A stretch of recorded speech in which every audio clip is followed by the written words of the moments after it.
Selamat pagi, perkenalkan, nama saya Elsa Galatia, mahasiswa Diploma 3 Gizi Reguler 21 Poltekkes Kemenkes Palangkaraya. Melalui video ini, saya harapkan penonton dapat mengetahui dan memahami mulai dari pengertian ISPA sampai cara pencegahannya. Selamat menyaksikan! Masuk pada bagian definisi ISPA, infeksi saluran pernapasan akut atau ISPA merupakan infeksi akut yang menyerang satu komponen saluran pernapasan, tepatnya pernapasan bagian atas. Bagian saluran pernapasan atas yang terkena dapat meliputi hidung, sinus, faring, dan laring. Infeksi saluran pernapasan bagian atas maupun bawah yang disebabkan oleh virus, bakteri, jamur atau parasit selama kurang dari 14 hari.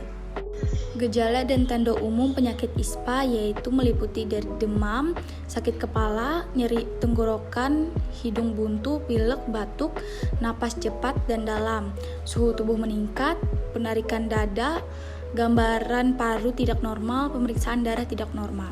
Secara umum, terdapat 3 faktor risiko terjadinya ISPA, yaitu faktor lingkungan, faktor individu anak, serta faktor perilaku. Pertanyaan yang sering muncul pada penyakit ISPA yaitu penyebab ISPA. Di sini ada 4 penyebab umum dari ISPA yaitu virus, jamur, bakteri, dan juga parasit. Kehujanan dan kedinginan juga merupakan penyebab ISPA. Kenapa? Karena mempermudah terinfeksinya kuman penyebab ISPA. Apa saja sih gejala penyakit ISPA? Yang pertama ada pilek, yang kedua bersin-bersin, yang ketiga tenggorokan sakit, yang keempat sesak napas, yang kelima demam, keenam sakit kepala, ketujuh mual muntah, dan yang kedelapan sakit telinga. Yang beresiko terkena penyakit ISPA yaitu balita kurang dari 3 tahun, tidak diberi ASI, kurang gizi, tidak imunisasi, tidak diberi vitamin, rumah tidak bersih, tidak mencuci tangan dengan sabun, dan sering terkena polusi udara yang meliputi asap, debu, dan juga asap rokok. Pertanyaan yang sering muncul, apakah ISPA menular? Jawabannya iya. Bagaimana ISPA dapat menular?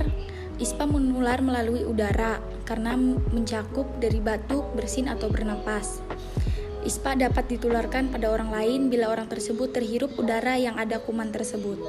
Jika ditanya apakah ISPA merupakan penyakit mematikan, ISPA terbagi menjadi 2, yaitu ISPA ringan dan ISPA berat. ISPA ringan akan sembuh sendiri tanpa obat antibiotik, tidak perlu dirawat di rumah sakit, dan tidak menyebabkan kematian.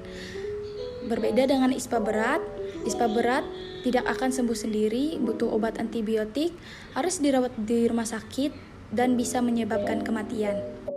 Berikut merupakan tanda-tanda bahaya yang harus diwaspadai, yaitu sesak napas, kejang, kesadaran menurun, suara ngorok atau mengi, demam tinggi atau menggigil. Berikut ini beberapa cara yang bisa kita mulai untuk mencegah penyakit ISPA. Yang pertama, imunisasi. Yang kedua, beri ASI. Yang ketiga, makanan bergizi 4 sehat 5 sempurna. Yang keempat, jaga kebersihan diri, makanan dan minuman, tempat tinggal, dan juga lingkungan. Dan yang kelima, hindari polusi udara dengan memakai masker. Bagaimana sih cara mengobati ISPA ringan di rumah? Nah, kita bisa melakukan beberapa cara berikut untuk mengobati ISPA ringan di rumah. Yang pertama, istirahat yang cukup. Yang kedua, banyak minum air hangat. Dan yang ketiga, kompres air dingin saat demam.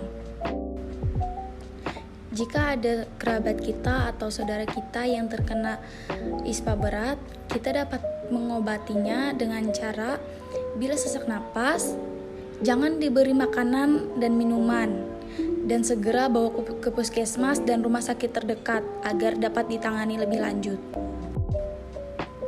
Pencegahan yang dapat kita lakukan yaitu dengan mencuci tangan menggunakan sabun dan air mengalir, seperti pada gambar berikut. Dan selanjutnya, ventilasi udara dan pencahayaan yang bagus.